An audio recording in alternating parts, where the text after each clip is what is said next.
Jai Radha Madhava Kunja Vihari.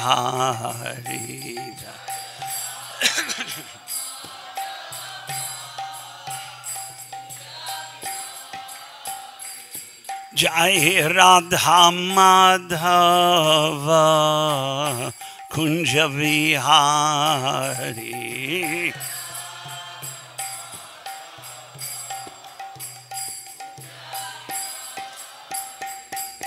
Gopi Jana Vallabha Girivaradhari.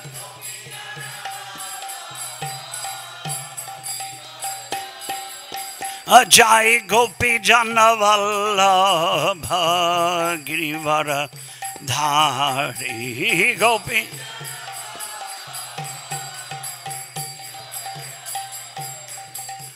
Yashodanandana Vraja Jana Ranjana.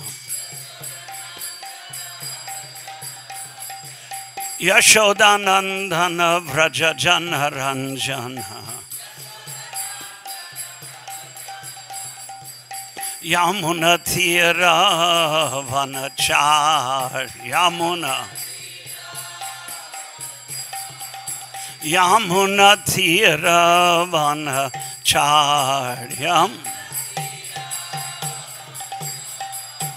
Jai Radha Madhava Kunja Vihari. Jai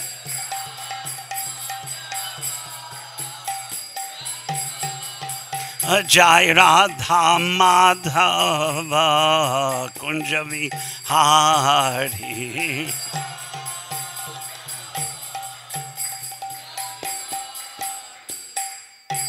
Jayam Vishnupad Paramahansa Parivrajaka Ashtotarishata Sri Srimad Bhai Charanaravinda Bhakti Vedanta Swami Srila Prabhupada Ki Ananta Koti Vaishnavinda Ki Namacharya Srila Haridas Thakur Ki Prem Se Kaho Sri Krishna Chaitanya Prabhu Nityananda Sri Advaita Gadadhar Shivasadi Gaur Bhaktavinda Ki Shri Radha Krishna Gopinath Shyam Kund Radha Kund Giri Govardhana Ki Shri Vrinda Devi Ganga Devi Jamuna Devi Bhakti Devi Ki Shri Vrindavan Dham Ki Mathura Dham Ki Mayapur Navadvip Dham Ki Shri Jagannath Paridham Ki Shri Dwarka Paridham Ki Shri Ayodhya Paridham Ki Shri Rukmini Dwarkadish Mandir Ki Harinam Sankirtan Ki Gaur Premanande Hari Hari Bol Samaveta Bhaktavinda Ki Samaveta Bhaktavinda Ki Samaveta Bhaktavinda Ki Srila Prabhupada Ki Hari Krishna.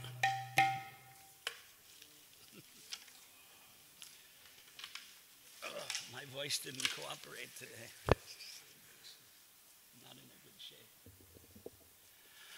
Om Namo Bhagavate Vasudevaya.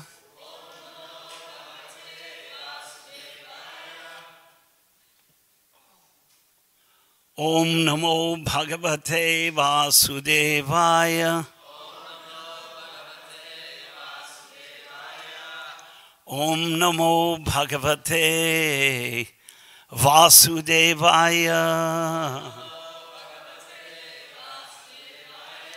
Narayanam Namaskritya Naram Chaivanarottamam Devim Saraswatim Vyasam Tato Jayam Udhirayet Nashta Praeshu Abhadreshu Nityam Bhagavata Sevaya Bhagavatityuttama Shloke Bhaktir Bhavati Naishtiki. Srimad Bhagavatam Skanda 1 Adhyaya 7 Shloka 35. There's no marker, so bear with me for a moment. 334. I'm on 333. Got it. Mainam Parthahasi Tratum. Excuse me. Mainam Partharhasi Tratum. Brahmabandhum imam jahi. Yo savanagas suptasau.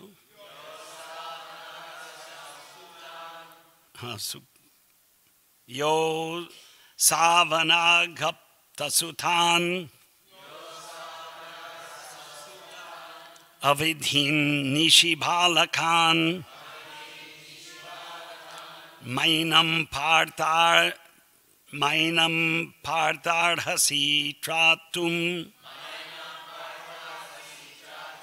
Brahmabandhum imam jahi. Yoso anaghasha sapsuptan. Avadhin nishibalakan.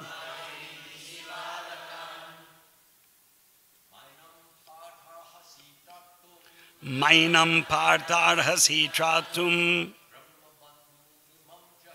Brahmabandhum imam jahi. Yo savanagas saptutan. Tini shibalakan.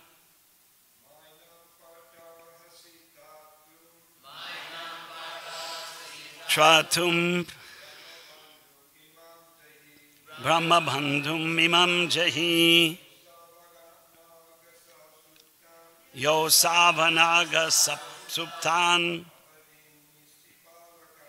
Avadhini shibalakan. Mainam Partharhasi Tratum. Brahmabandhum imam jahi. Yo savanaga sapsuptan. Avadhini shibalakan.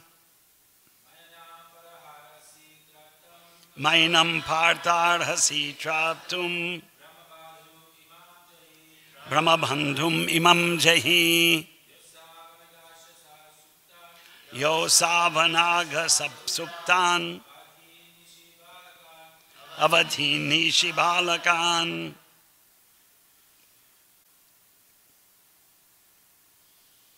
Ladies? Oh, okay.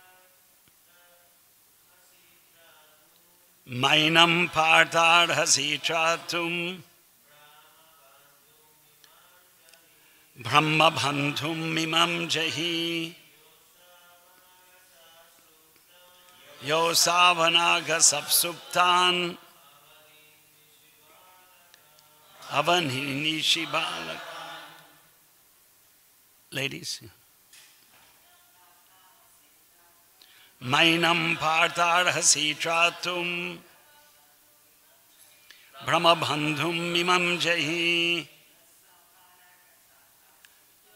Yo savanaga saptan. Avadhini shibalakan.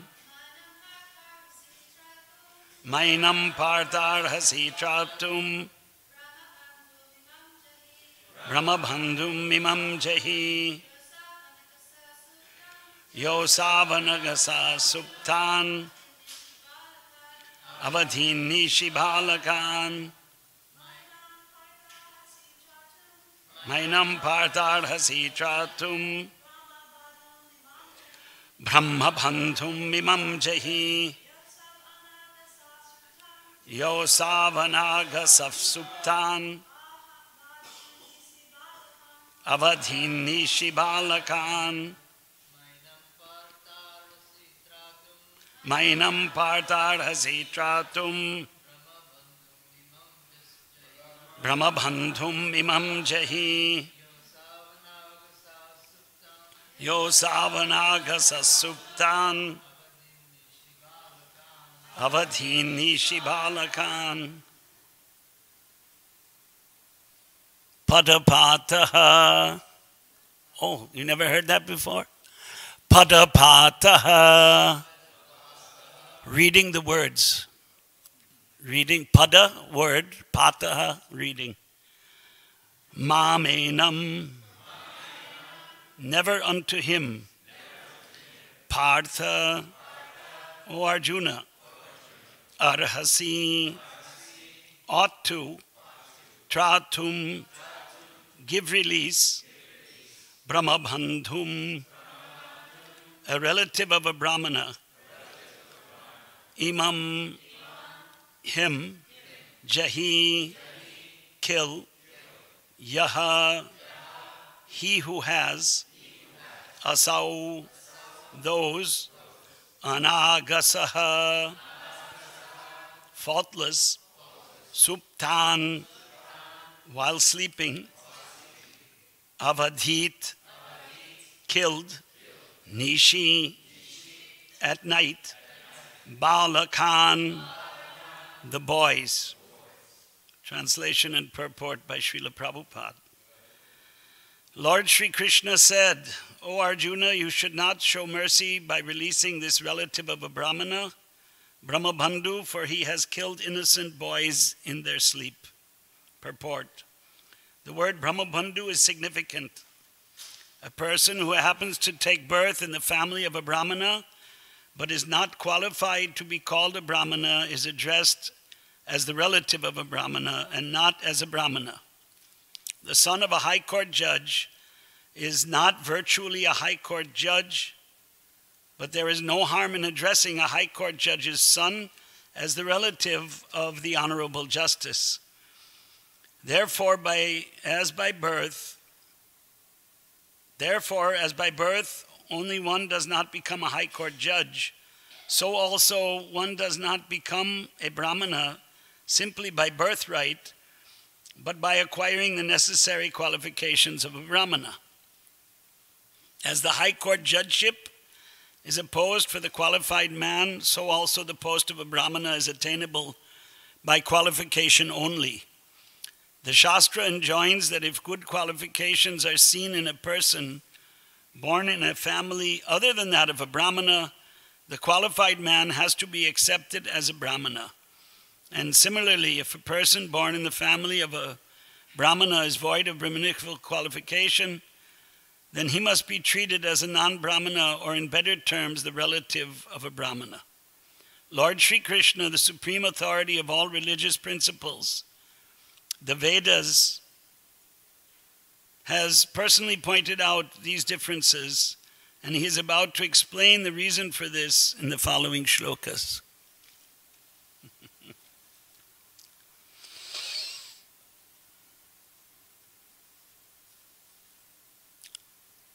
So, you ever heard of the Boston Brahmins? You heard? So,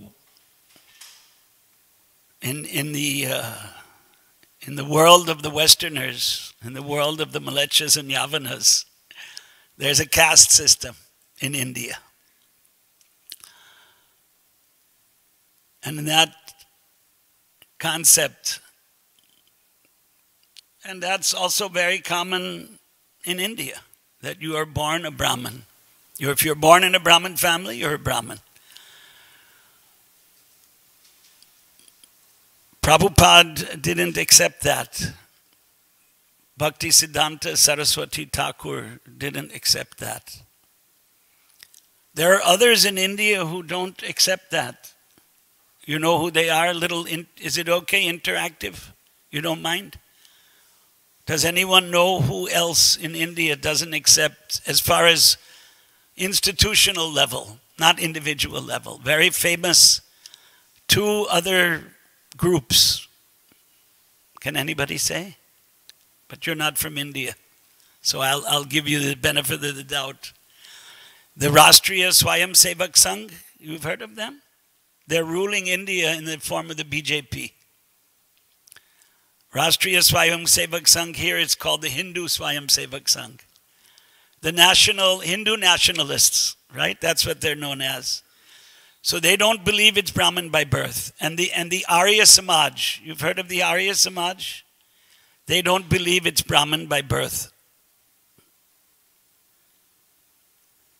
The caste Goswamis. There are caste Goswamis, wow, in Bengal and in Gujarat, Rajasthan, many places in India. The son of the Goswami is a Goswami. And the son of the daughter of a Goswami in the Vallabh Sampradaya, you know what they're called? Somebody here, you're Indian, right? No, you're not. I'm sorry. Look, you can enter the Puri temple. Yeah, we can't. It's a skin. It's based on skin color. They're called Laljis. You ever heard that? You ever heard that before? The son of a Goswami is called a Goswami, but the son of the daughter of the Goswami, the grandson. The daughter's son is not a Goswami. He's a Lalji. This is all concocted. It's all concocted. In the Vedas describe Varnashram Dharma. Brahman, Kshatriya, Vaishya, Shudra. In the Purusha Sukta, right? What is it? Brahmano osya mukham asit. The Brahmanas came from the face of the Purusha. Bahura janya kritaha. And the Purusha made, kritaha did, Bahu from the arms, Rajanyaha, the kings. Uru tadasya yad vaishyaha. And from the stomach came the Vaishyas. Padbhyam ghum shudro ajayata. And from the legs came the Shudras. But there are family traditions, right? There's no Gita here. But anyway, what I remember, Kula dharmascha shashvataha, right? I need a little aid sometimes. Arjuna was arguing with Krishna that if I kill my relatives, we'll spoil the family tradition. And the family traditions are eternal. I'm on the wrong chapter. Yeah, it's 140 exactly.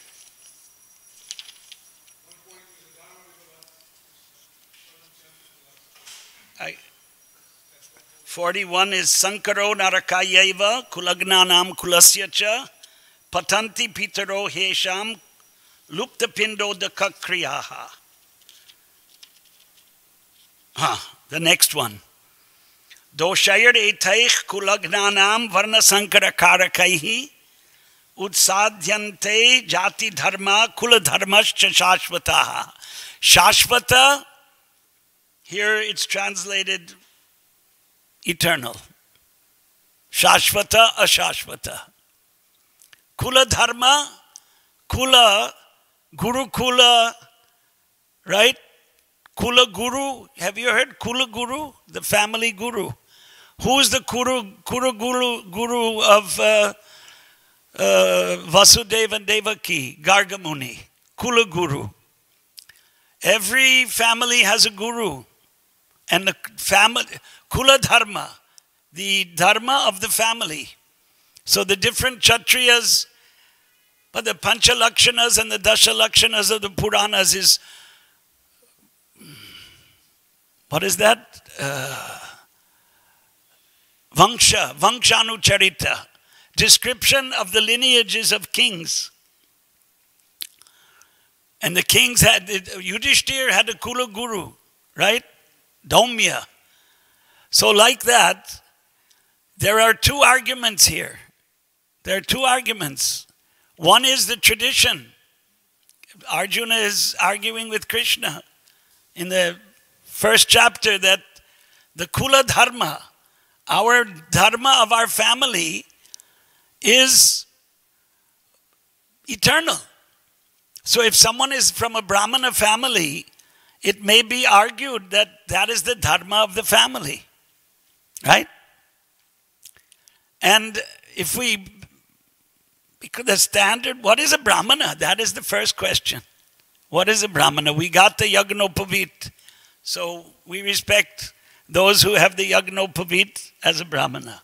Yagnopavitam paramam pavitram. It's the most sacred thing, sacred thread. What is the reason why the sacred thread is given traditionally in Vedic culture? Interactive. You can qualify to worship Brahman. You qualify to worship Brahman. Anyone else want to try? When an Upanayana sanskara is given, it's supposed to be given at the age of 8. Yeah, 8. Why? Yeah. Well, Upanayanam, coming closer, yeah. No, but there's a reason. Wow. Of course, what you're saying is not incorrect. We want to revive Vedic culture, right?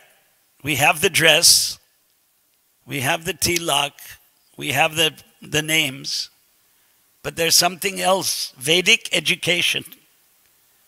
The Vedic educational syllabus. And it starts with the Upanayanam, correct? I'm not wrong. And what happens after Upanayanam? We don't have that tradition, but we're supposed to. It's called Vedadhyayanam, study of Vedas. And that system is extant in India. Its system is extant. It has not died.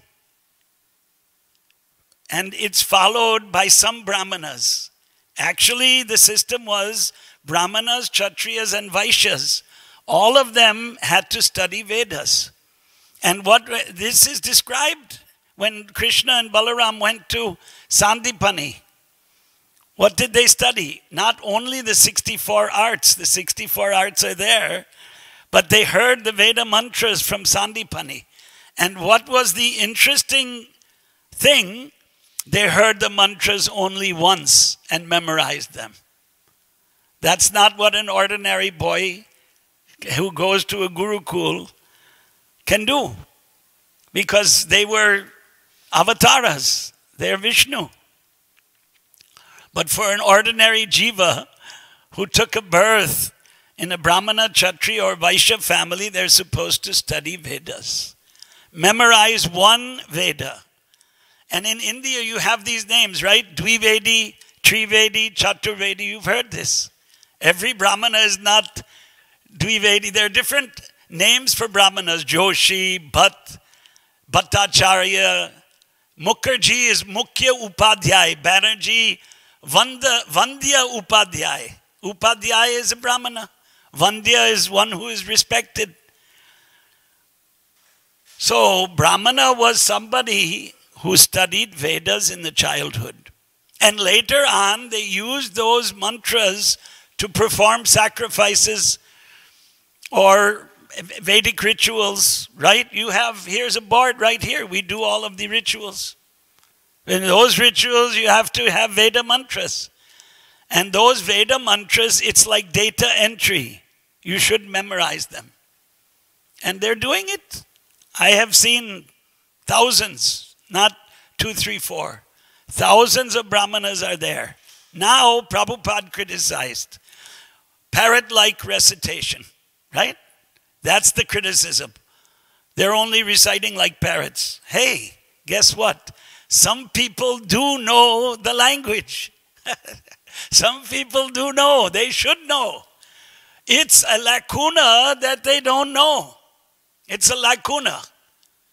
Now the logic is like this. You changed your dress, you changed your food, and we Mlechas and Yavanas, we changed our religion.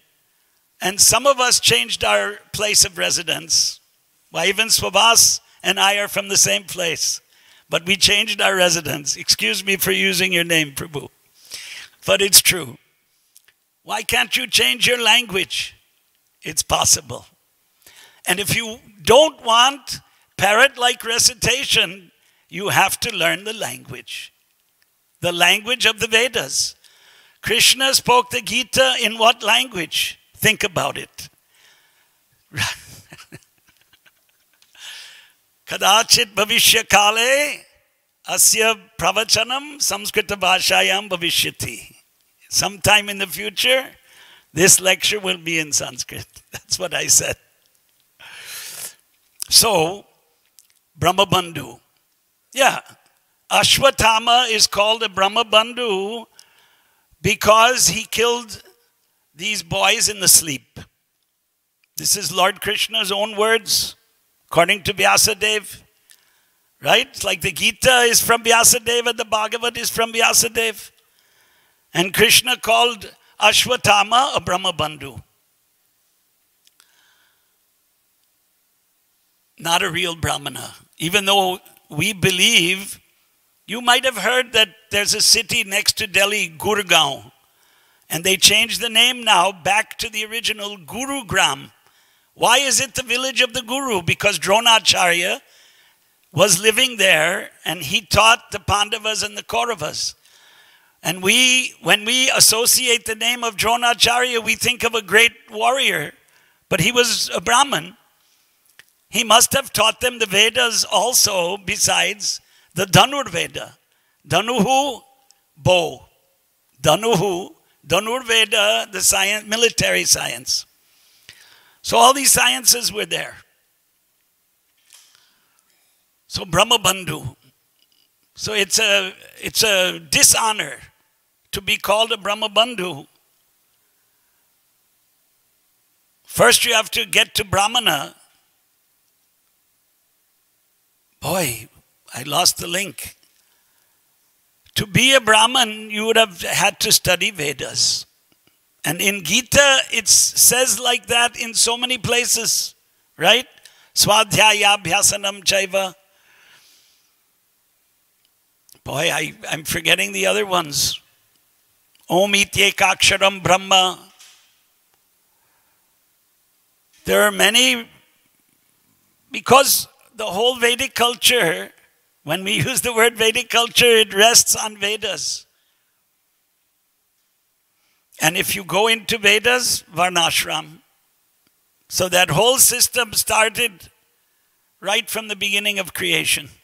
But then in Kali Yuga, this first chapter of Bhagavatam, it mentions each different Veda was given to a different rishi, right? And then there was a parampara, there was a system, a link. Guru Shishya we call it. Disciple, Guru and disciple. Then the disciple becomes the Guru. And the Brahmanas are the Gurus of society. And every Brahmana, that was the tradition, every Brahmana who studied Vedas would give the Gayatri mantra to a qualified boy. And the qualified boys were supposed to come from the higher castes. So there's a story in the Chandogya Upanishad. Satyakam Jabala, Prabhupada told the story. Satyakam was the name of a boy. He came to Gautama. Brahmacharya vivatsyami. I want to undergo brahmacharya.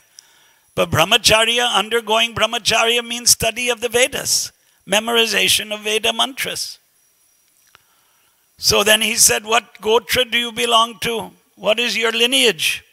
So he said, I don't know.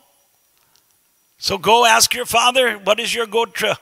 So I don't have a father. So go ask your mother. Okay. Then he went to his mother, right? So the words that his mother used, Yovane Paricharyam. Paricharya, you've heard this? Not everybody. Paricharyatmakam karma shudras chapi swabhavajam. Paricharya, serving others. Pari, other. Charya, following. Paricharyatmakam. It's innate. Innate quality of serving others. Karma, activity. Paricharyatmakam karma shudras chapi swabhavajam. Born of their nature. Right? This is in the 8th chapter. 8? Is it? Paricharyatmakam karma shudraschapi svabhavaja. Okay. 18th chapter. So, Shudra karma. What is a Shudra? Somebody who serves others. So, in the Chandogya Upanishad it says, Yovane paricharyam. In my youth I served others. So there are two interpretations. Prabhupada quoted the interpretation that she was a prostitute and she didn't know who her husband was. That type of service. Can't say actually from those words, what is it? Yovane, in my youth, paricharya, I served others. There's other interpretation, right? The other interpretation is that she was a brahmana and the husband passed away. She didn't know what gotra she belonged to. That's a bit of a stretch also, because if the husband left his body after having a child, theoretically she would be living with the husband's relatives. That was the system. So she would have, but it's lost in antiquity. But anyway, when he came back and told the story to Gautama, you are a brahmana because you're telling the truth. What? I don't know what is my gotra. My mother doesn't know. So the point being that you may be from a Shudra family or you may be the son of a prostitute, we don't know. But if you're sincere, honest, if you have the good qualities, wow. When Prabhupada came to Hyderabad in December 1976, he brought two people with him from Delhi. One was Tejas, who had a degree in agriculture. So he removed him as the president of Delhi and he said, develop this. There was 565-acre donation for a farm. And he brought one other boy, whose name I won't mention, who was a misbehaved Gurukul student. So Prabhupada said, if you can't study in the Gurukul, work on the farm.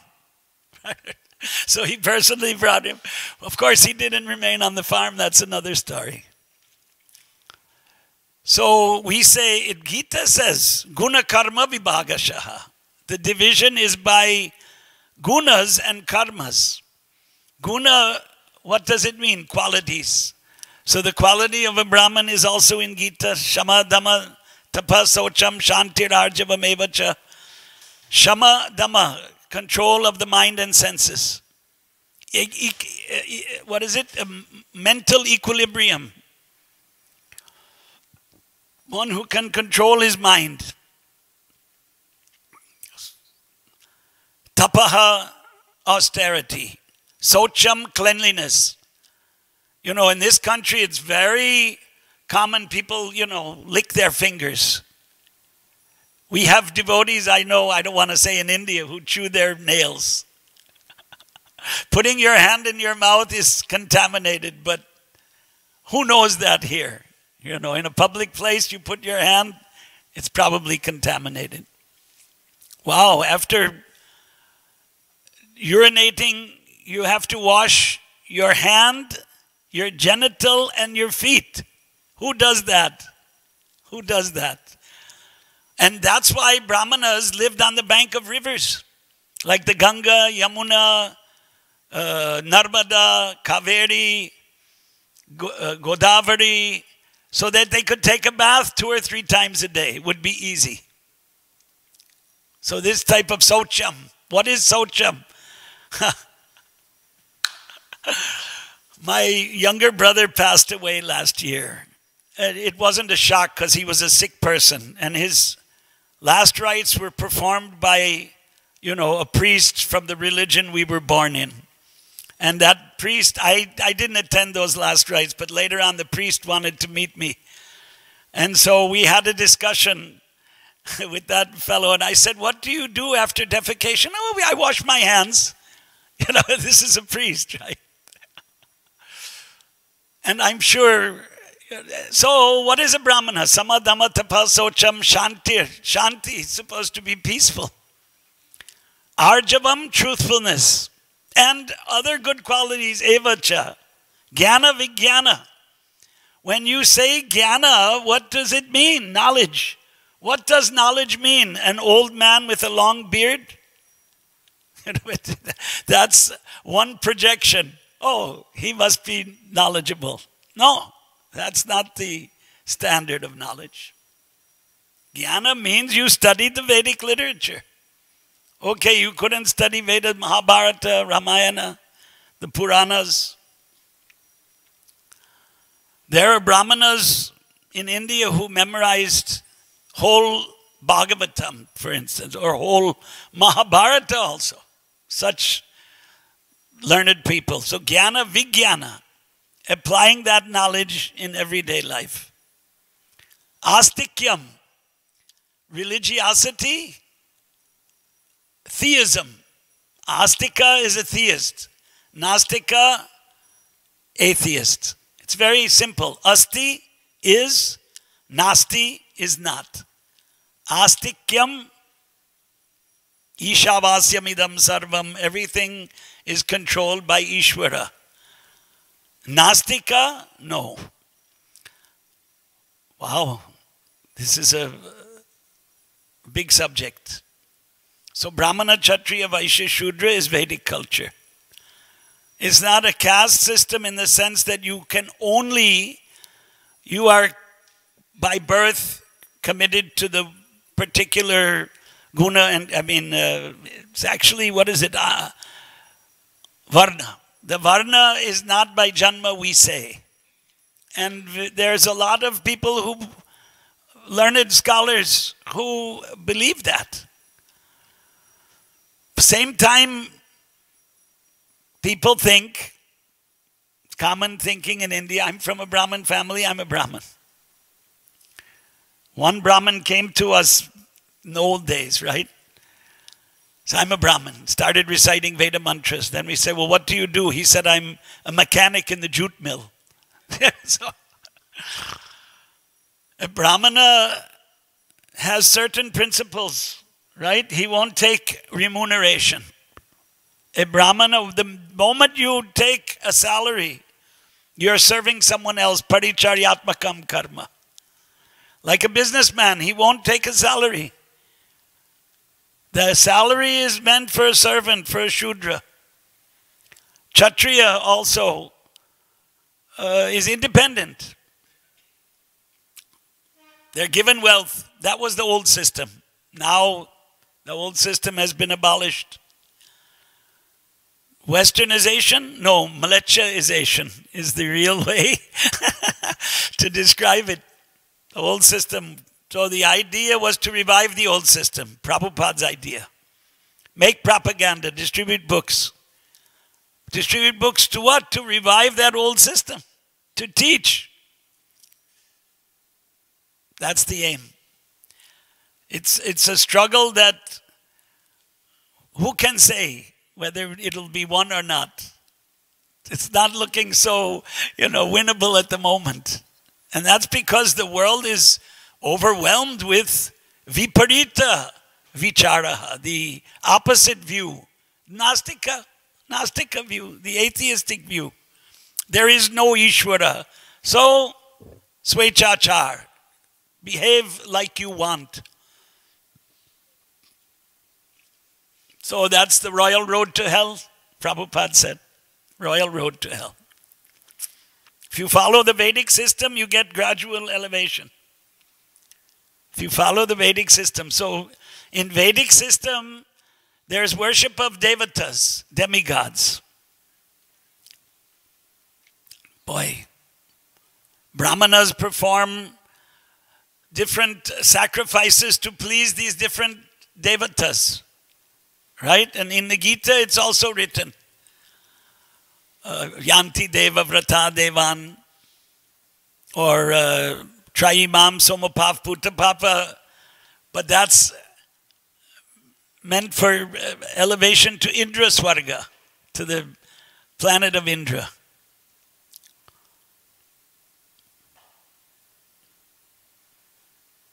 Back to the story. I got away from the story. So Ashwatthama,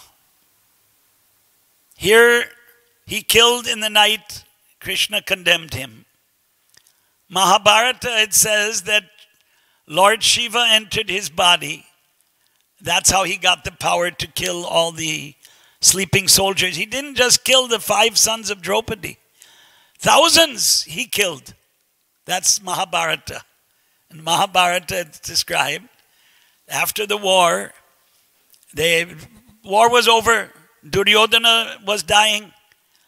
So the whole war was to satisfy Duryodhana. So at that time, who mentioned, Maharaj, I think you mentioned the day before yesterday, was it you? That Duryodhana was not happy when Ashwatthama went to him. It's in the Bhagavatam, and it's the Mahabharata also.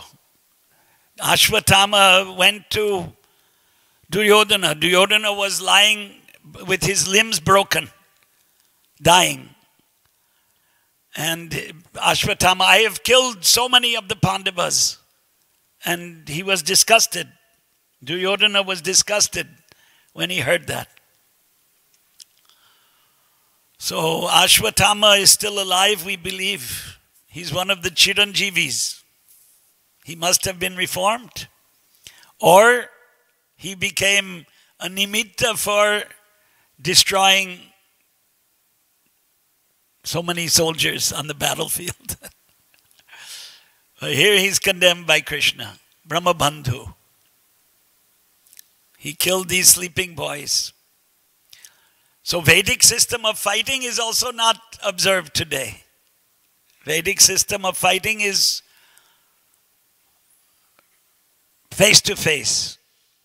Although there were chariot warriors, elephant warriors, horse, cavalry, and then foot soldiers. That's an advantage and a disadvantage, it looks like. But no civilians, what do they call it today? Collateral damage. Collateral damage. There was no collateral damage. Only warriors. No one else.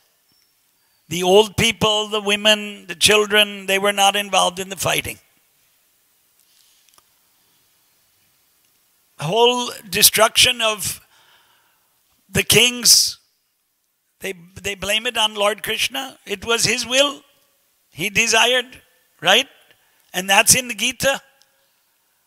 The famous verse, Tasmad tvam uttishta yasho labhasva jitva shatrun bhungshva rajyam samriddham te evaite nihita purva eva. I have already killed them. Nimitta matra bhava savyasachin. Oh Arjuna, Savyasachi, you become my instrument. They're already killed. Right? Tasmad, therefore, get up.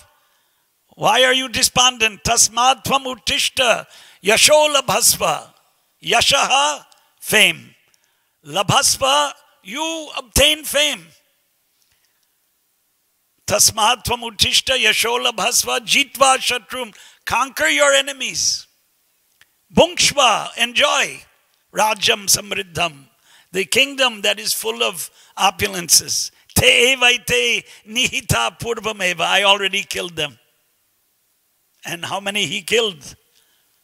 18 Akshauhinis. I'm not good in mathematics, but millions and millions were killed. So what was a few thousand that Ashwatthama killed after millions and millions?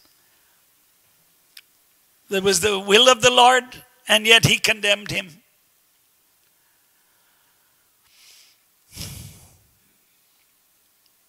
It's difficult to understand sometimes. It's difficult. All you can say is will of Krishna. That supreme will. So this Vedic system is Krishna's will.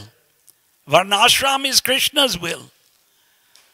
And Prabhupada's comment that birth alone is not the qualification. Birth in a Brahmin family is not the qualification, is true. It's true. One should not falsely claim. Time is up. You want to leave some time for questions? Or No time. Acha. Okay. Okay. Hare Krishna. I made the points. Hare Krishna. We're just going to spend a couple of minutes. Anybody have a question? Thank you for a wonderful class, Vasu Ghosa Prabhu. Hare Krishna. Wonderful. Maharaj wants to make a comment. Sure. If it's allowed by the authorities. Thank you very much for a wonderful class and giving us a lot of insights into a lot of knowledge that we normally don't access or come in contact with, which you do because you've been living in India and managing temples and talking to these types of people. So that's kind of a bonus for us today. So we offer our thanks for that. What I wanted to mention is that you just said that Krishna obviously authorized the killing of the hundreds who were in the barracks there when Ashwatthama went through. I mean, it was like what we call a mass murder, mass killing. You were, pardon me if I misinterpreted what you said. You were saying, I mean, who can understand that as if that was something maybe not so good or not so blessed to just be killed in that manner that they were killed. But on the other hand, we have to think that being killed, if you've been living a very virtuous and very devotional life, as they were on the Pandava side, so they had some good benediction right then and there, and the association, of course, Krishna was there, although he wasn't fighting. So it's not such a terrible thing to be killed, whether it's murdered. But if that's what's happening, and you have all these qualities and qualifications to go back home, back to Godhead, I think that's a good thing. In other words, you can go right home and you don't have to make any special efforts. So in fact, it was mentioned that all those who were with Krishna, around Krishna, who were viewed by Krishna and were killed, they had a benediction. They went right home. Right. Well, agreed.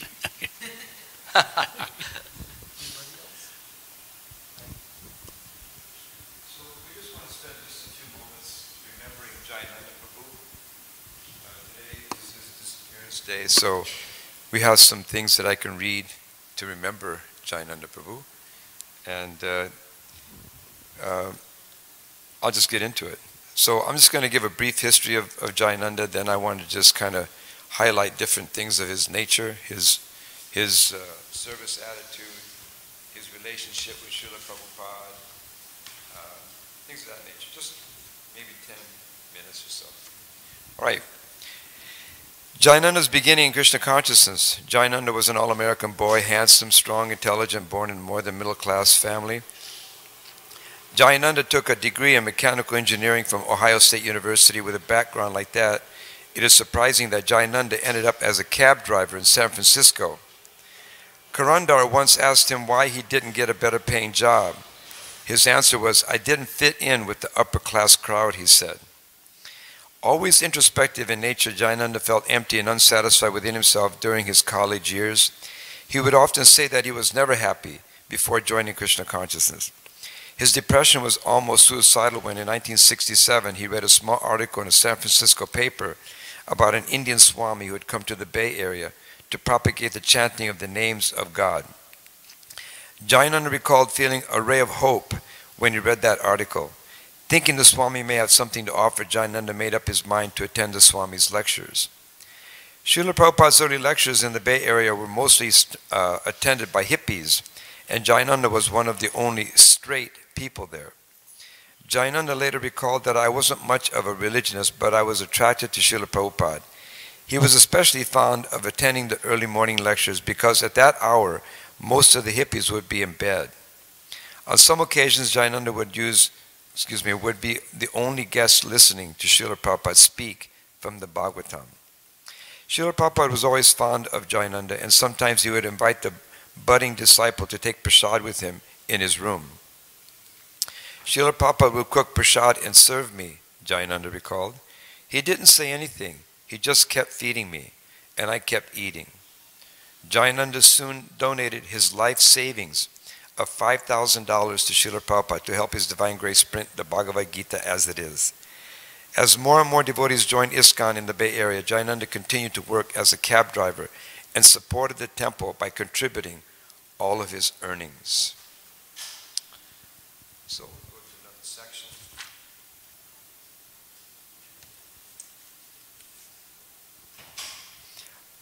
A little something about his preaching desires.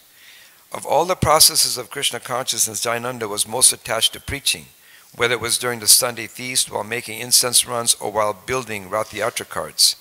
Jayananda was always trying to find some person with whom he could share his ecstasy in Krishna consciousness.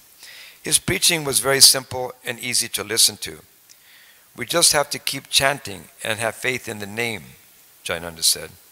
We just have to chant and take prasadam. Srila Prabhupada is so kind to give us such a simple process. End of quote. Karandar remembers how Jayananda preached to him on his first day in the temple. As they worked together preparing a little garden for Srila Prabhupada at the old Los Angeles temple, Jayananda said, quote, "You know, things don't always go just right in Krishna consciousness. You have to keep chanting." End of quote. At that time, Karandar couldn't imagine how anything could go wrong in Krishna's service. Years later, however, as he found himself still remembering those words, Karandar could appreciate the real potency of what Jayananda had said. Quote, "So many things may come and go. Just have faith in the holy name." His service attitude. Jayananda was always ready to do whatever was necessary to push on Krishna consciousness. He was expert at everything: cooking, preaching, deity worship, public relations, sankirtan, selling incense, construction, and everything else it takes to run a temple. He was a tireless worker. He would be the first one up in the morning and the last one to sleep at night. It was Jayananda who always running out to get the flowers. Jayananda who was washing dishes and making sure the kitchen was clean. Jayananda who was often missing class while he was out doing service. And Jayananda who was always encouraging others to go out and preach and setting the example himself. Whatever assignment he was given, he would always get done, even if he had to suffer personally for it. No matter how hard he was working, he would never stop for a nap during the day. He seemed to be inexhaustible.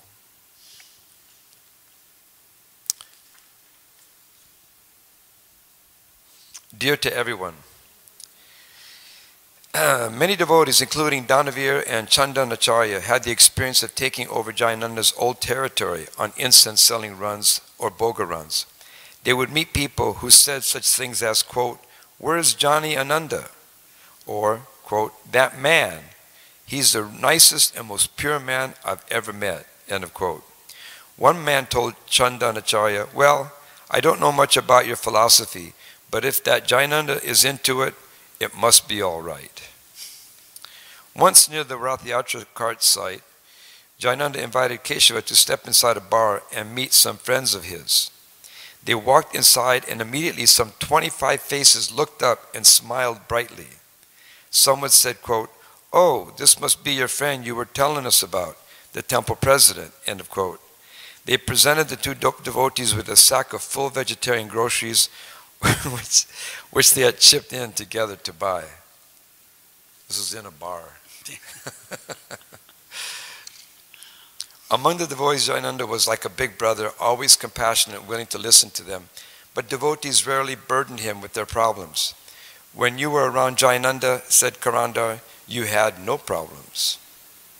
The devotees loved Jayananda and talked about him during long drives on traveling Sankirtan. He was dear to them because he had a sense of humor, too. Jambavam recalls being awakened one night at midnight by Jayananda. "Wake up," said Jayananda. "I've got a benediction for you." He then pushed a big samosa into the sleepy Jambavan's mouth.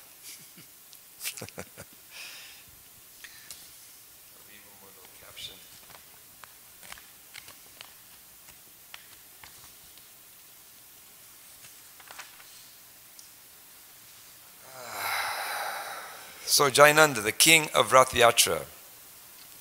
Jayananda was the backbone of the Bay Area Rath Yatra for years, and his experiences at each one are summarized in the 1977 Rath Yatra edition of Bhakti Godhead magazine. Behind the scenes, Jayananda was always doing everything in preparation for each festival. He would beg food, flowers, and funds, buy materials, and build the carts, advertise, arrange for permits, and organize the cooking and serving of prasad. Although things always went right down to the wire, he would consistently succeed in fulfilling all his plans every year. After the festival, Jayananda personally brought a prasadam cake or pie to each and every person who had helped in some way or another. Because of his efforts, the devotees in the Bay Area enjoy, to this day, an amazingly harmonious relationship with the city officials. So, last one. Jayananda's relationship with Srila Prabhupada. Jayananda said of Srila Prabhupada, "I knew he didn't want to cheat me, so I wanted to work for him." In his dealings with Srila Prabhupada, Jayananda kept his usual low profile. He was generally off working on some project when Srila Prabhupada came to San Francisco. Their relationship was therefore, as Karanda describes it, one of old friends, or very economical. That is to say, Jayananda did not go in for long meetings with Srila Prabhupada, even when all the other temple leaders were doing so. By way of reciprocation, Srila Prabhupada would invariably call for Jayananda when he arrived in the temple. Sometimes he would have to make repeated requests, and when Jayananda was finally located, he would resist, saying, "No, I can't go see him. I'm too dirty. I'm too fallen." End of quote. He'd work after festivals and let others see Srila Prabhupada. Thus, Jayananda's relationship with Prabhupada was always one of service. Service to Prabhupada was the core of Jayananda's life. Once Danavir asked him, "How does one make spiritual advancement in Krishna consciousness?" Jayananda answered, "I don't know. I'm too busy working to think about it." End of quote. Srila Prabhupada always appreciated Jayananda's sincere service. He wrote to Jayananda in December of 1975. This is the letter. "I was very happy to get your recent letter. I am always thinking of you and praying to Krishna for your advancement in Krishna consciousness. Yes, I remember the old days in San Francisco. Krishna has been so kind upon me to have sent so many sincere disciples to help me push on this movement on behalf of my Guru Maharaj. You continue with your program there in San Francisco, always strictly keeping our principles, and Krishna will bless you with greater and greater realization of the importance of this movement. I am dependent upon you, my older disciples, to carry it on. I hope this meets you well." End of quote. Jayananda's final meeting with Srila Prabhupada took place in New York City in the 1976 Rath Yatra. When Prabhupada arrived at the airport, Jayananda drove the car to pick him up. Prabhupada was sitting in the back seat and he asked, "Who is driving?" The devotee said, "This is Jayananda." "Oh, I know Jayananda," said Prabhupada. "He gave me $5,000 to print my Bhagavad Gita." End of quote. Prabhupada's final letter to Jayananda, written after his disappearance in May 1977, is enclosed herewith. I don't have that here, but there is a letter that Srila Prabhupada wrote. Okay? Jai. Jayananda Prabhu ki jai. Srila Prabhupada ki jai.